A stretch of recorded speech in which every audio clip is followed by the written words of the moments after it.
साधक हो श्री अमृत मंथनेश्वर कल्किदत्त मंदिर, शिरूर, घोडनदी, जिल्हा पुणे, महाराष्ट्र येथील पंडित चतुर्वेद सायंटिस्ट श्री वत्सवक्षा भगवंत परमहंस परिव्राजकाचार्य श्री काशी विश्वेश्वरानंद सरस्वती महाराज उर्फ कर्डिले यादवराजे यांच्या अमृतवाणीत श्री लिंग महापुराण अर्थात श्री रामलिंग महापुराण कथा रोज सायंकाळी 8 ते 8:30 या वेळेत अवश्य लाभ घेणे.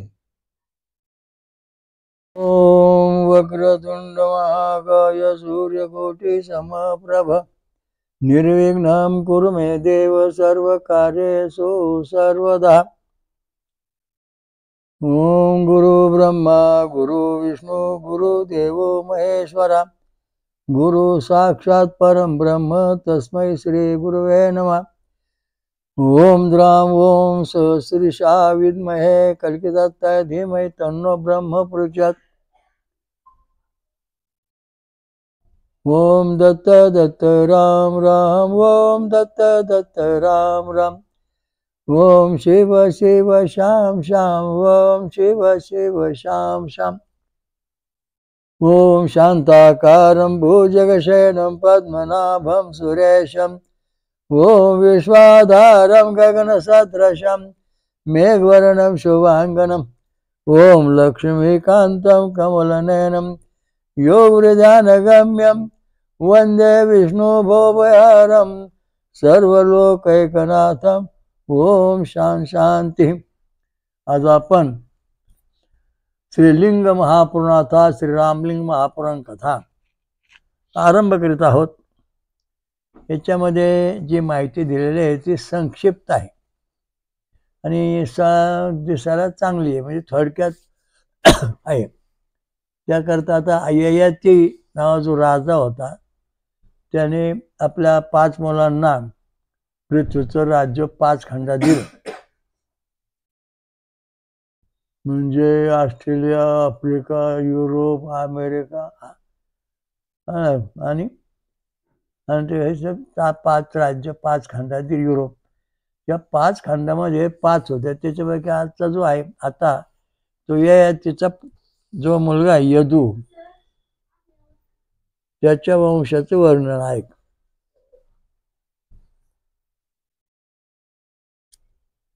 सूत म्हणाले, म्हणजे ऋषी, आता मी ययातीचे ज्येष्ठ उत्तम तेजवाले ज्येष्ठ पुत्राचे यदूचे वंश वर्णन करीत आहे. आपण याचं व्यवस्थित ऐकून घ्या.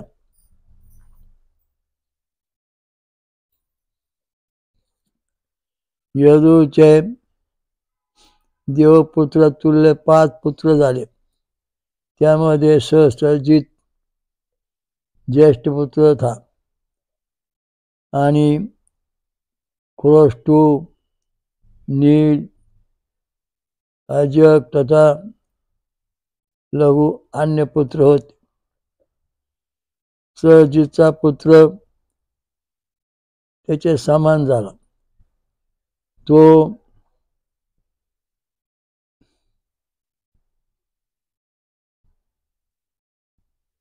तो सत्यजित नामक राजा झाला.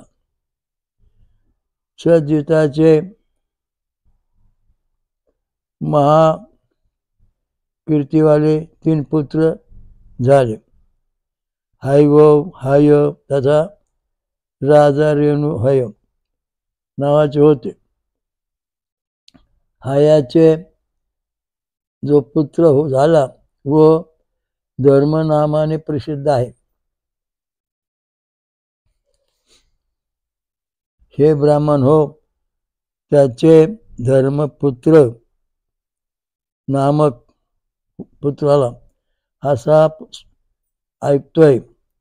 धर्म नेत्राचे पुत्र कीर्ती था. उस कीर्ती का पुत्र संजय, संजयाचा महिष्मान नामक धार्मिक पुत्र था आणि मैसन नावाचा पुत्र चंद्रसेन झाला. तो प्रतापशाली राजा झाला. भद्रसेनचा पुत्र दुर्दम नामक था. दुर्मदाचा बुद्धिमान पुत्र धनक नावाने प्रसिद्ध झाला. धनकाचे कृतवीर्य, कृताग्नी, कृतवर्मा तथा कृतौजा अशा प्रकारचे वंश सुरू झालेले आहे. आता वंश आपण काय ऐकायचे, तर आपला पण याच्याही संबंध असतो. आपले नातक नंतर याच्या जे पुत्र जे आहेत हे राजघराण्यातले, याच्याला कोणीतरी आपल्या कुळामध्ये जन्म घेऊ शकतो, अशी याची अवस्था आहे. 4 लोकमान्य पुत्र उत्पन्न झाले. कृतवृत्यापासून कार्तवीर्यार्जुन, सहस्रार्जुन उत्पन्न झाला. आपल्या 1000 बुजावणे मार्फत 7 देवांचा ज्येष्ठ स्वामी झाला. नारायण स्वरूपवाले परशुराम त्यावेळी मृत्यूचे कारण झाले. त्याला 100 पुत्र होते, पण त्यातून 5 पुत्र महारथी, आसरात ज्ञाता, बलशाली वीर, धर्मात्मा तथा मनस्वी होते. ते सूर, सुरसेन, धृष्ट, कृष्ण तथा जयध्वज नावाचे होते. राजा जयध्वज अवंतीचा स्वामी झाला. जयध्वजाला तालजंग नामक महाबली पुत्र होता. त्यापासून जंगचे 100 पुत्र उत्पन्न झाले. त्या 100 लोकांमध्ये तालजंग सर्वात प्रसिद्ध झाला. त्यामध्ये श्रेष्ठ पुत्र कीर्तिहोत्र महाप्रक्रमी राजा झाला. पुरुष आदी नामाने जो अन्य पुत्र होते ते पूर्ण पुण्यकर्मवाले झाले. त्यामध्ये वृष ही वंशकोको करण्यावाला झाला. त्याचा पुत्र मधु झाला. मधुला 100 पुत्र झाले. उस मधु का पुत्र उष्णी और वंश प्रवर्तक झाला.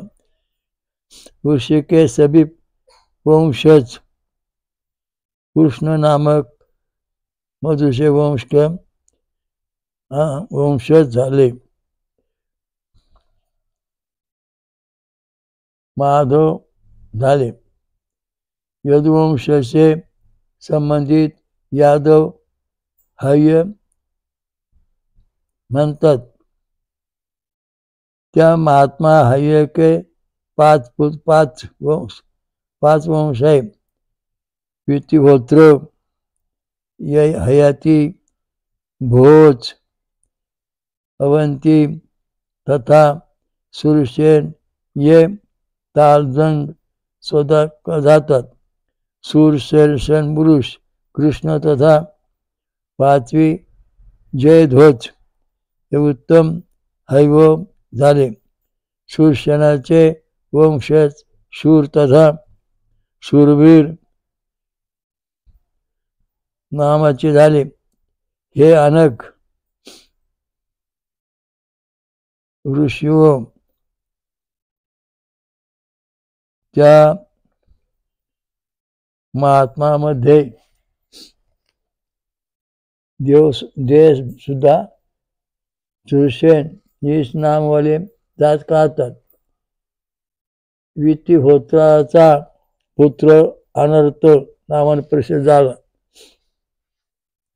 कृष्णाचा दुर्जय नामक पुत्र झाला व शत्रूंचा दमन करण्याला होता.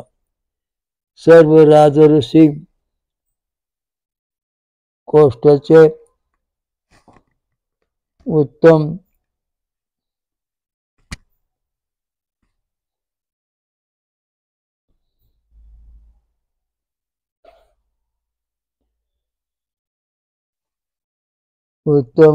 वृष्णवंशक नामवाले विष्णू झाले, कृष्ण उत्पन्न झाले.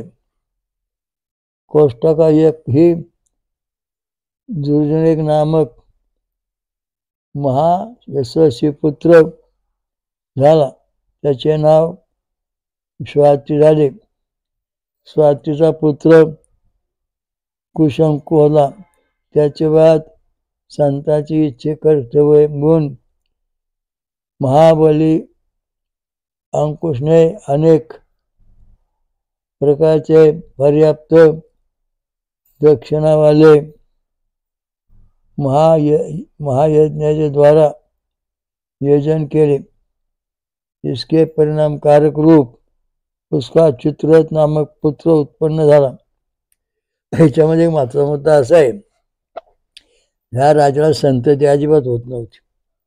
मग त्याने खूप यज्ञ केले, खूप ब्राह्मण बोलवले, मंत्र म्हणले, आणि त्याच्या शरीराचे दोष होते तर नष्ट आले. आणि मग त्याचं शरीर नवं तयार झालं. मग त्याला मुलं झाली. म्हणजे हा यज्ञापासून असा भाग होतो.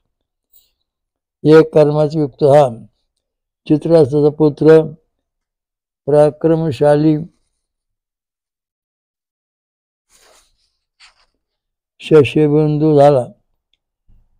शशीबिंदू विपुल दक्षिणा देऊन यज्ञ करून उत्तम तथा पवित्र व्रत आदी केले. या प्रकारे व महाज्ञानी महाप्रकमी तथा बहुत भुजवाला चक्रवर्ती राजा झाला. शशीबिंदाचे 1000 पुत्र उत्पन्न झाले. लोक त्याच्या पुत्रामध्ये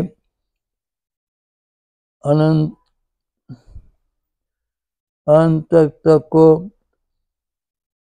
उत्तम म्हणतात. अंतकाळापासून यज्ञ नामक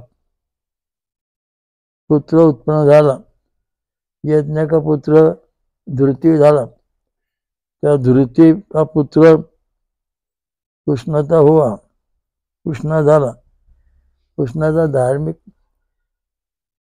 पृथ्वी को उत्तम प्राप्त एक सौ त्याने स्वयंवर स्मृती यज्ञ केली.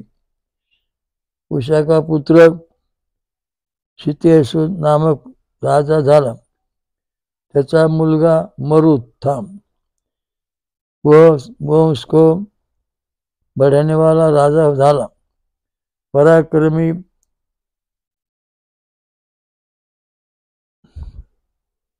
कंबरवर्ती बर्षी मरुत का पुत्र झाला. कंबरवर्ती का पुत्र रुक्म कवच हो झाला. विद्वान था. रुक्मवर्ष युद्धात कवच धनुष धारण करणारा युवराज श्रेष्ठ झाला. तीक्ष्ण बाणाचे मारकर उत्तम श्री प्राप्त केली. त्या धर्मात्माने अस्मयत यज्ञात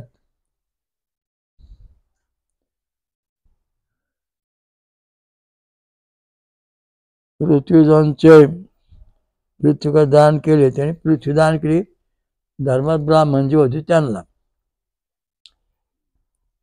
रुक्मपासून शत्रुवीरांचा संहार करणारा परावत उत्पन्न झाला. परावत 5 महाशक्तिशाली पुत्र उत्पन्न झाले. रुक्मेकू पृथुरुक्म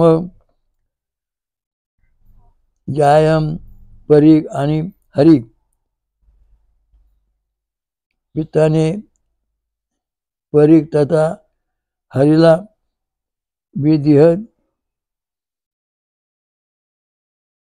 विधेय देशात स्थापन केले. रुक्म राजा झाला. पृथुरुक्म आश्रमात राहण्याला लागला. त्या सर्वात राज्याला हटून राजा जामक आश्रमात निवास करू लागला. ब्राह्मणे शांत होऊन वनात निवास करणारे त्या जामको ज्ञान प्रदान केले आणि ध्वजा तथा रथ धारण करणारा व धनुष लेकर दुसऱ्या देशात चाल गेला. अन्य दुसऱ्या लोकांद्वारा त्यक्त वृक्षवान पर्वतावर जाऊन आपली भार्या साथ नर्मदा नदीच्या तटवर अकेला निवास करू लागला. जामक की पत्नी शैब्या शील संपन्न तथा पतिव्रता होती. त्या सौभाग्यशालिनी तथा पतिव्रता शैब्याने कठोर तपस्येद्वारा वृद्धावस्था विदर्भ नामक पुत्रा जन्म दिला. राजकुमारीचे गर्भ राजा विदर्भने कृत तथा केशिक नामक पुत्र उत्पन्न झाला. ते विद्वान पराक्रमी होते, युद्धात प्रवीण होते. त्याचा तिसरा पुत्र रोमपात था. उसका पुत्र बभ्रू नामक झाला. बभ्रू का पुत्र सुधृति वो विद्वान तथा परम धार्मिक था. उस विदर्भापासून कौशिक नामक पुत्र झाला. त्यापासून चैद्यवंश झाला.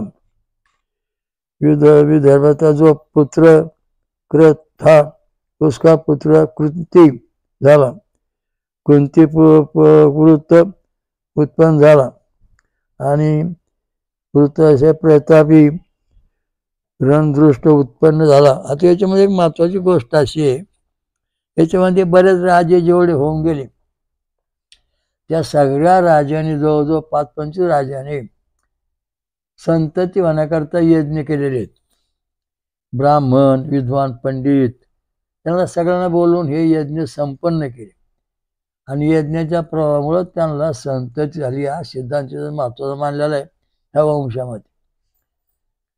तर हे कारण असं आहे की आणि यज्ञ करून संतती होते का हा सिद्धांत आपल्या पुढे होतो. मी खरं खोटं काय आहे, कसं काय. आता याच्यामध्ये महत्वाचा मुद्दा असा आहे, मायो त्रिशतम तना संदद्मये तरस्य मंदी धावत. आता आपल्या शरीरामध्ये 30,000 सुख आहेत असे याच्यात सांगितलं आणि 23 रंग सुद्धा जोडे आहेत. नंतर 1,00,000 गुणसूत्र आहेत. ही परमेश्वरापासून जसे तसे आपल्यापर्यंत आलेला हा सिद्धांत तिथं महत्वाचा आहे. याच्यात तो लिहिलेला नाही. पण यज्ञ केल्यानंतर काय होतं बा, यज्ञामध्ये सिद्धांत कसा मानला जातो. ओम आयो त्रिशतम तना संदद्मये तरस्य मंदी धावत. मानवाच्या शरीरात मानवाला 30,000 सुख म्हणजे 30,000 जनुक आहेत आणि 1,00,000 गुणसूत्र आहेत. तर ही 30,000 जी जनुक आहेत ही जशी तशी मूळ परमेश्वर आदी नारायण त्याच्यापासून ब्रह्मदेवापर्यंत आले. ब्रह्मदेवापासून सगळ्या ऋषी 7 ऋषी क्रतु पूर्वपुरुष शास्त्री अंग्र वशिष्ठ मरीच या ऋषीमध्ये आले. या ऋषीपासून 88 ऋषीमध्ये आले आणि त्यांच्या वंशातून ही परंपरा मानवापर्यंत जशी तशी आली. मग यज्ञामध्ये आता इथं कोणते मंत्र म्हणले असतील ते महामृत्युंजय, गायत्री मंत्र, वेदामधले सगळे मंत्र ते म्हणलेले आहेत. संतती वृद्धी करण्याकरता आता महत्वाचा मुद्दा असा आहे की मानव शरीरामध्ये 23 रंग जोडले असतात. ओम आयो त्रिशतम तना संदद्मये तरस्य मंदी धावत. त्यामध्ये गुणसूत्र आहेत 30,000 गुण म्हणजे जनुक आहेत 30,000 आणि गुणसूत्र आहेत 1,00,000. ते गुणसूत्र जे आपल्या शरीरामध्ये आहेत ते मेंदूमध्ये आहेत 50,000 आणि शरीरात 50,000 असतात. आणि हे जे 30,000 सुख आहेत जनुक ती त्यांचे असे म्हणजे ATCG अशी इंग्लिशमध्ये नाव आहेत. तर ऋषी आणि देवता, छंद आणि स्वर अशा जोड्या आहेत. मग अ उ म हे एकमेकांना जोडतात. आता हे संतती का होत नाही, माणसाला त्रास का होतो, चांगला आजार का बरा होत नाही, याच्यामध्ये महत्त्वाचा मुद्दा आलेला आहे. यज्ञामधून हे खरंच बनतंय का? आता आपण जो यज्ञ करतो 1945 सालापासून, तर या ठिकाणी असंख्य भाविकांचे तुटलेले जनुक जोडले गेलेले आहेत आणि त्याला फायदा झाला. आता या ठिकाणी आपण जर जनुक पाहिले तर ती अशी वर्तुळाकार किंवा अशी रंबकार असतात. ते 30,000 आहेत. आता त्याला ऋषी देवता छंद आणि स्वर, पहिली जोडी ऋषी देवता, दुसरी जोडी आहे छंद आणि स्वर अ उ म यांनी मध्ये जोडलेला आहे. आणि ही विज्ञान ही झाली वेदांची नीती. मग आता विज्ञान नीतीमध्ये हे जे छंद आणि स्वर आहेत ते कसे AT आणि CG आणि HOH अशा दृष्टीने हे एकमेकांना जोडतात. आता समजा ऋषी आहे, ऋषी आणि देवता आहे, तर पुढे देवताच नाही पण फक्त ऋषी, म्हणजे अर्धाच जनुक तयार झालं. ऋषीचं देवाचं नाही, म्हणजे मधलं जोडलं गेलं नाही. त्याप्रमाणे AT जी आहे याच्यामध्ये समजा ये आहे, टी नाही, पुढे अर्ध जोडलं गेलं. अशा दृष्टीने हे जे जनुक तुटलेली आहेत, शरीरात जनुक तुटलंच आपली, तुटून जातात, जोडले जात नाहीत, ती यज्ञामधून जोडले जातात. ओम आयो त्रेयो वायो त्रिशतम तनास दद्महे तरशमंदी धावत, या दृष्टीने जनुक जोडली जातात. ज्याप्रमाणे मटकी वेजू घातली की त्या मोर फुटतात, तशा प्रकारचे जनुक जे आहेत त्यांना प्रत्येक ठिकाणी त्यांच्या ग्रंथी आहेत. जेव्हा आपण मंत्र म्हणू त्या ग्रंथीतून मग नवे जनुक तयार होऊन एकमेकांना जोडले जातात. हा इथला महत्त्वाचा सिद्धांत आहे. विज्ञानाला पण अजून हे तत्वज्ञान सापडलेलं नाही, पण वेदामध्ये आणि पुराणामध्ये याचं महत्त्व आपण जाणू शकतो.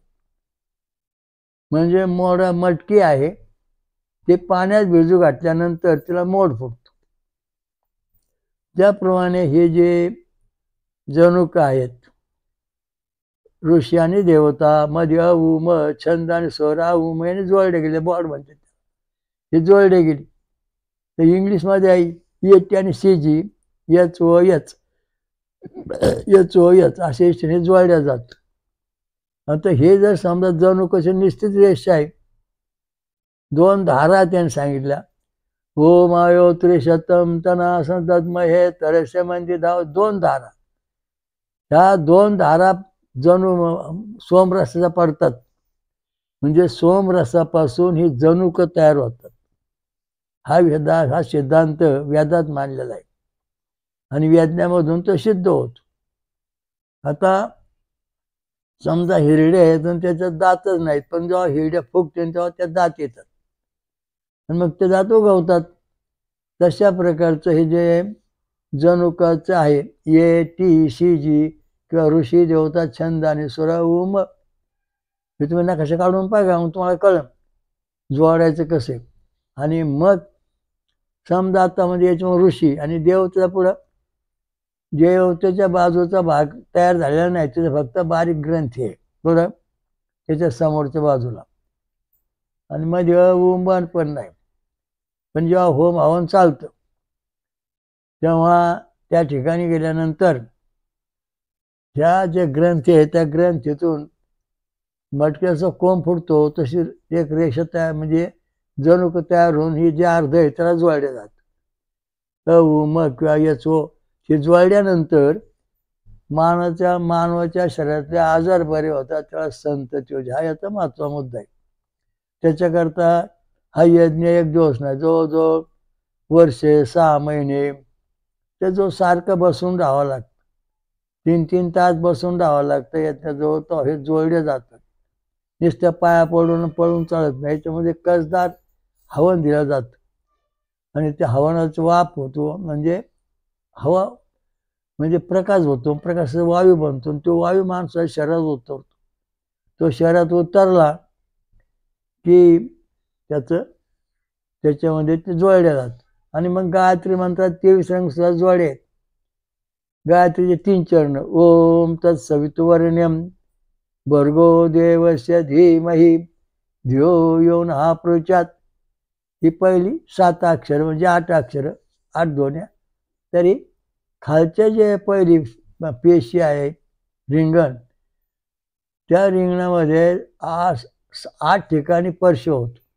पण या 7 ठिकाणीच हे ध्वनी असतात, एक ठिकाणी नाही. दुसऱ्या रिंगणामध्ये 8 आहे, तिसऱ्या रिंगणामध्ये 8 आहे, म्हणजे सगळे म्हणून 23 अंश जोड्या अवयव शरीराचे निर्माण करणारे आहेत. त्या गायत्री मंत्रातून तयार होत.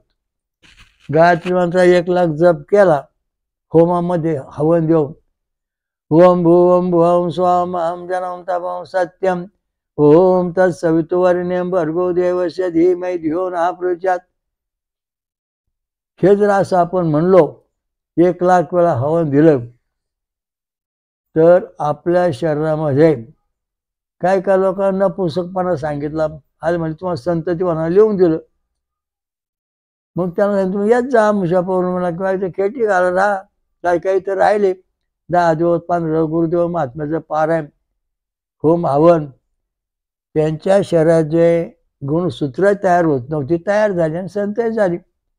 लिहून दिलं होतं तुम्हाला संतती होणार नाही, गुणसूत्र तयार होत नाही, पती पत्नी दोष आहे, अशी काही उदाहरणं आहेत.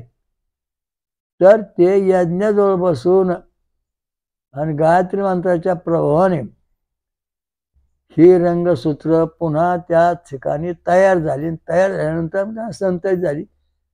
हा एक यज्ञाचा मोठा चमत्कार आहे. हजारो लोकांना आपल्याकडे तशी संतती झाली, पण ती यज्ञाजवळ कायम बसून ना, घरी बसून नव्हे. कारण यज्ञाजवळ जो ध्वनी चालतो मंत्राचा रोज सकाळी, तो त्याने ऐकला पाहिजे. तो ऐकल्यानंतर ते तयार होत. मन बुद्धी चित्त अहंकार, पृथ्वी तेज वायू आकाश, मन बुद्धी चित्त अहंकार आणि पंचमहाभूत शरीराचे सगळे अवयव तयार करायचं काम गायत्री मंत्र जीवपेशीमध्ये 23 रंगसूत्राच्या जोड्या तयार करून मानवी वंश तयार जसा तसा होतो, हा सिद्धांत ययाती जो यदुराजा आहे त्याच्या वंशजांनी केला आणि त्यांचा वंश टेकला, वाढला, त्यांना संत गुण आला. याचं कारण आहे की त्यांनी जे साधना केली, विद्वान ब्राह्मण, मोठे विद्वान पंडित, होमाचं उत्तम साहित्य, किडकं मिडकं टाकायचं नाही, कारण आपल्या त्यात तुटतात. मग होम हवनात जर समजा आपण किडक्या वस्तू टाकल्या तर आपल्या शरीरात जे रंगसूत्र गुणसूत्र ते वेगळतात आणि मग आपले आजार होतात. होमामध्ये तूप आणि कसदार हे हवन करावं लागतं. तेव्हा यज्ञातून जे प्रकाश बाहेर होतो त्या प्रकाशाचं वायूत रूपांतर होतो. तो कसदार वायू आपल्या शरीरात उतरतो आणि तो आपल्या शरीरात उतरल्यानंतर आपल्या शरीराचे अवयव कमकुवत अवयव त्यांची भर दुरुस्त होते. आता काय लोकांना कॅन्सर होता, तर त्याने यज्ञाभोवती बसून भक्ती केली, मग काय कॅन्सर बरा झाला. कारण का, तर कॅन्सरचे जे काही पेशीमध्ये जे काही रंगसूत्र होती ती नष्ट झालेली, ते पुन्हा यज्ञाच्या प्रभावाने गायत्री मंत्राच्या छंद आणि स्वराने प्रगट झाली. कारण मंत्र म्हणताना गायत्री छंद आणि स्वर यात म्हणावं लागतो 24 अक्षरामध्ये. आता बघा, आता हा मंत्र म्हणलो आपण, ओम तत्सवितुर्वरेण्यं भर्गो देवस्य धीमहि धियो यो नः प्रचोदयात्. हा 24 अक्षरी मंत्र आहे. पण आपला ओम नारायणाय विद्महे वासुदेवाय धीमहि तन्नो हा पण 24 अक्षरीच आहे. म्हणजे गायत्री छंद आणि स्वर. भगवान कृष्णाने सांगितले, गायत्री छंद माझी विभूती आहे. कारण गायत्री छंदाशिवाय जग चालत नाही, हा सिद्धांत भगवद्गीतेमध्ये भगवान कृष्णाने जगाला सांगितला. त्याचा कोणी वापर केलाच नाही. कारण प्रत्येक मनुष्य गायत्री छंदात मंत्र म्हणायला पाहिजे. ओम नारायणाय विद्महे वासुदेवाय धीमहि तन्नो श्रीकृष्णः प्रचोदयात्. ओम नारायणाय विद्महे वासुदेवाय धीमहि तन्नो श्रीरामः प्रचोदयात्. ओम असे मंत्र म्हणतात. ओम दिगंबराय विद्महे अवधूताय धीमहि तन्नो दत्तः प्रचोदयात्. ओम द्राम ओम सहस्रीशाय विद्महे कल्किदत्ताय धीमहि तन्नो ब्रह्म प्रचोदयात्. हा मंत्र म्हटल्यानंतर आपलं समजा रक्त तुमचा ये आहे ते गणेश गायचे ओम एकदंता विद्महे वक्रतुंडाय धीमहि तन्नो दंती प्रचोदयात्. तुमच्या शरीरामध्ये हिरंग सूत्राचे 23 जोडे आहेत ते तयार होतात. तुमचा रक्त ओ आहे मग नारायण विद्महे वासुदेवाय धीमहि तन्नो विष्णू प्रचोदयात्. हे गायत्रीमध्ये जपून होम केला तुमच्या रंगसूत्र तयार होतात. ओम तत्पुरुषा विद्महे महादेवाय धीमहि तन्नो द्रापर्य रक्तगट. त्याच्यावर रंगसूत्र तयार होऊन संतांची वंश वाढतो.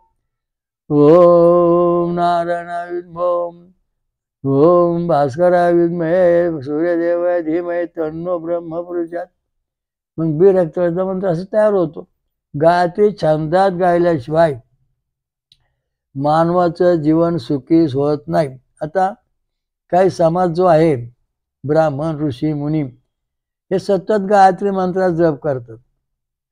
त्यामुळे त्यांचा वंश हजारो पिढ्या जसा तसा प्रगतीपथावर ज्ञानी पंडित आणि अनुभवाने शांतज्ञानाने आहे. आता इतर समाज जो वंश आहे तो गायत्री म्हणून जपतच नाही. धावरे द्यावान धावरे ब्यावान अरे करू द्या आणि असं करू द्या तसं करू द्या हे जे चुकीचे मंत्र म्हटले त्यामुळे ते काम करीत नाहीत. साबरी विद्या जी आहे ती जर गायत्री मंत्रात म्हटली गेली असती तर आज मेलेली माणसं जीवन झाली असती. तर याचं कारण असं आहे की गायत्री छंद आणि स्वर याचा अभ्यास करणारी माणसं पाहिजे. तेव्हा आपलं कल्याण होणार. आपली दैवी संपत्ती आहे ना त्या सगळं व्यवस्थित दिलेलं आहे. गुरुदेव महात्मे कल्केश्वर आपले अनेक ग्रंथ आहेत त्याच्यामध्ये सगळं दिलेलं आहे व्यवस्थित. त्यामुळं त्या ग्रंथाचं पारायण केल्यानंतर आपल्या जीवनातले पण सुटतात. पारायण करायचं म्हणजे काय तर आपल्या शरीरात जे अवयव कमकुवत आहेत ते बळकट करायचे आणि त्यांना जिवंत शक्ती आली पाहिजे, दिव्य दृष्टी आली पाहिजे. तेव्हा आपल्या ज्ञानप्राप्ती म्हणजे पारायण. त्या पारायणाचा अर्थ आहे ज्ञानेश्वरी पारायण, भगवद्गीता पारायण किंवा भागवत कथा या सगळ्या ज्या गोष्टी आहेत, रामायण, हे सगळे लिखाण जे आहे ते शास्त्रोक्त पद्धतीने आपल्या ऋषीमुनींनी ब्राह्मणांनी लिहिलेलं आहे. काही इतरांनी पण लिहिलेलं आहे. ते फलद्रूप आहे. तुकाराम महाराजांचा अभंग देवाचे अहम रूपाता लोचनी सुख झाले हो साजनी तुहा विठ्ठल बरवा तुहा माधव बरवा रूपाता लोचनी सुख झाले व साजनी. हा जो अभंग आहे हा गायत्री मंत्राची पूर्तता करतो. म्हणजे याच्यामध्ये 8-24 म्हणजे अक्षर आहेत ती गायत्री छंदा धरून तुकाराम महाराजांना अभंग लिहिले. साधू संतांनी गायत्री मंत्राच्या छंदाचा विचार करून अभंग लिहिले. रूप पाहता लोचनी सुख झाले हो साजनी सुख झाले हो साजनी सुख झाले हो साजनी. म्हणजे अशा दृष्टीने हे अभंग लिहिलेले. सुंदर ते धेन उभे विटेवरी करकटावरी ठेवून या तुळशार गळा कासे पितांबर आवडे निरंतर हेची ध्यान मकर कुंडले तळपती श्रवणी कंठी कौस्तुभमणी विराजित. हा जो अभंग आहे हा अभंग गायत्री तत्वाला धरून लिहिलेला आहे. आणि अभंग जर समजा आपण 1,00,000 वेळा म्हटलो सुंदर ते ध्यान उभे तर आपल्याला देवावतरी संतती वंश संतती वंश तुम्ही जरी नपुसक असला तरी ह्या देवदेव गायत्री मंत्र अभंग जागरण गोंधळ या सगळ्या तत्वात जर आपल्या धर्माचा तुम्ही अभ्यास केला तर तुम्हाला सगळ्या फळप्राप्ती होईल. रिद्धी सिद्धी ऐश्वर्य प्राप्त होईल. या राजलोकांनी तसंच केलंय. यदू राजाच्या वंशातल्या लोकांनी हे सगळं केलं राजांनी म्हणून मुद्दाम सांगितलं. मग आपल्याला याच्यापासून फायदा होणार आहे म्हणून आपण अभंग आता हरिपाठ आपण म्हणतो. हरिपाठात सुद्धा गायत्री मंत्र देवाच्या द्वारी उभा क्षण भरी तेने मुक्तीचारी साधेले हरी. हे सगळे अभंग जे साधू संतांचे ते गायत्री छंद आणि छंदा स्वर यांची पूर्तता करणार आहेत. म्हणून भगवान कृष्ण गायत्री छंद माझी विभूती आहे. 2, 6, 8, 12, 15, 18, 24 आणि 36 हे गायत्री मंत्राचे पाठ पद्धती आहे. त्या पद्धतीमध्ये हे लिखाण पाहिजे. किती 2, 6, 8, 12, 15, 18 आणि 24 आणि 36 अशा अक्षरात जर तुमचा अभंग म्हणा, ओव्या म्हणा हे जर असेल तर तुम्हाला गायचे छंदाचं स्वरूप ची शक्ती मिळून तुमचे जनुक, नंतर रंगसूत्र, नंतर गुणसूत्र हे सगळे आपल्या इशाऱ्यात जसे तसे तयार होतात. म्हणजे परमेश्वर शक्तीमध्ये सगळं आहे, पण त्याचा आता आपण अभ्यास केला पाहिजे. नुसतं आळशी बनून चालणार नाही. थोडक्यात सांगितलं, ज्या शिकाय त्याने बेटा शिरोळा येऊन.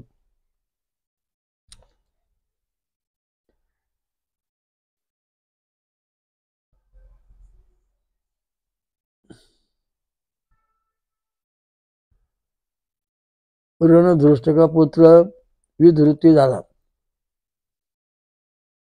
विधृती संहार झाला. परमान्वळ था.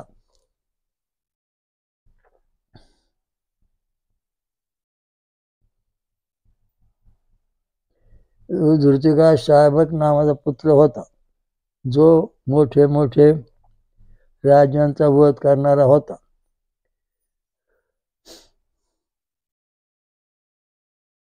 दाशा पुत्र व्याप्त आणि त्याचा पुत्र जिमूत झाला. जिमूतचा पुत्र विकृती झाला. नंतर का पुत्र भीमरथ, त्याच्यानंतर भीमरथाचे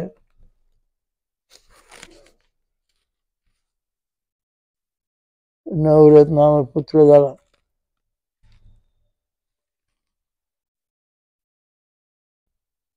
तो सदा दान धर्मामध्ये मग्न असायचा. सत्यतथा सदाचार याचे लक्ष असायचे. त्याचा पुत्र दृढ झाला आणि त्याचा पुत्र शकुनी झाला. शकुनीपासून करंभ उत्पन्न झाला आणि त्याच्यापासून देवरात उत्पन्न झाला. देवरातापासून देवराती उत्पन्न झाला. महायशस्वी होता, त्यापासून देवतुल्य देवस्त्रपचा पुत्र झाला. देवस्त्रापासून मधु नाव पुत्र झाला. वायश्रेशाली या महायश्री होता. मधु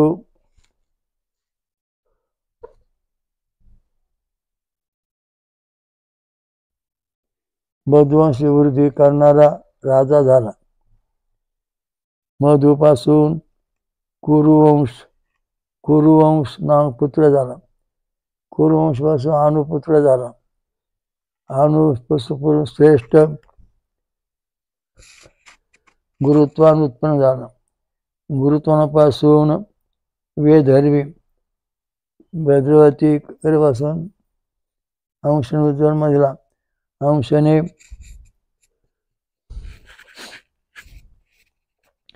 ऐश्वर्याला विवाह केले.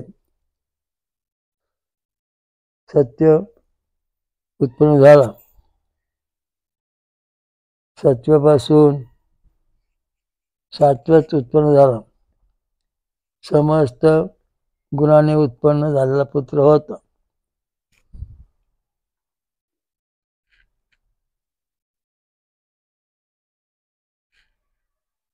त्याप्रमाणे मी आता तुम्हाला यांची संक्षिप्त माहिती सांगितलेली आहे. तुम्ही ते ऐकून घेतली. अत्यंत महत्त्वाचा मुद्दा आहे. कारण वंशावळी जी आहे ही यज्ञ सगळे राजे यज्ञ करते. पूर्वी सगळे राजे यज्ञ करीत असत आणि आताचे सगळी माणसं यज्ञ न करताना ते मरून टाकणारे आहेत. कारण यज्ञ जो आहे ते यज्ञाचं महत्त्व काय हा महत्त्वाचा मुद्दा इथं आहे. तर यज्ञामध्ये यज्ञरूप जो आहे अग्निनारायण त्याला 2 तोंड असून 7 जिभा आहेत. तर हा 7 जिभा माणसात गणेश, ब्रह्मा, विष्णू, शिव, इंद्र, दत्त आणि विराट ह्या लोकांना हवन पोचवतो. मग आपल्याला काय फायदा होतो थोडक्यात सांगतो. की हा आपण हवन दिल्यानंतर याची पहिली जीभ जे आहे, गाय छान षडजास्वर आपलं मूलाधार चक्र जाग करतो. दुसऱ्या जीवेमधून उष्णिक छंद पुरुषभ स्वर स्वाधिष्ठान चक्र जाग करतो. तिसऱ्या जीवेपासून ब्रतीच्या अनुष्ठुप छंद गांध स्वरापासून मणिपूर चक्र जाग होत. चौथ्यापासून ब्रच्छंद माधन स्वरापासून आपल्या शरीरामधलं अनाज चक्र जाग होत. नंतर पाचव्या जिभेपासून पंक्तिछंद पंचम स्वर यापासून विशुद्ध चक्र जाग होत. नंतर त्रिष्ठुप छंद दैव स्वरापासून म्हणजे 6व्या जिभेपासून हे स्वर तयार होतात आणि त्यामुळे आपलं आज्ञा चक्राचं कार्य पूर्ण होतं. आणि 7व्या जिभेपासून जगती छंद निषाद स्वर म्हणजे सहस्र निषाद स्वर म्हणजे मेंदू सहस्रदळ हे जाग होत. म्हणजे आपल्या शरीराची संपूर्ण झटपट प्रगती करणारा 10 ते 20 मिनिटामध्ये यज्ञ आहे. 12,000 वर्ष तप करायची गरज नाही. तुम्ही यज्ञावर समजा 3 तास 2 तास बसलात आणि चांगले मंत्र म्हणला तर तुमच्या शरीराची सगळी जी चक्र आहेत, मूलाधार, स्वाधिष्ठान, मणिपूर, नंतर अनाहत, नंतर विशुद्ध, आज्ञाचक्र आणि सहस्रदळचे चक्र, ही चक्र त्याच्यातले बीज मंत्र, त्यातल्या देवता अनेक गोष्टी आहेत, पायू आयु वगैरे असं पहा. तर ते सगळं यज्ञामधून तयार आपल्या शरीरात होतं. म्हणजे इतकं यज्ञ झटपट कार्य करतो. म्हणजे यज्ञ नारायण नमो नमः.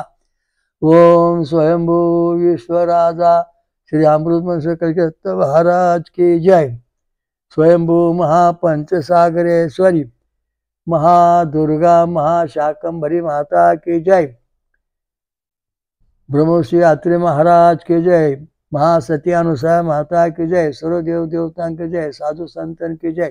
धर्म की जय. हरिओम दत्त. ओम शांती शांती. सर्व साधकांनी महाराजांच्या या वेदमंत्र आणि रक्तगट संशोधनाचा प्रचार करावा. VBK ट्रस्टची योजना बेकारी संपविणे. वेदमंत्र आणि रक्तगट प्रचार करा. समाजाकडून मदत होते. जगभर घरोघरी प्रचार करा.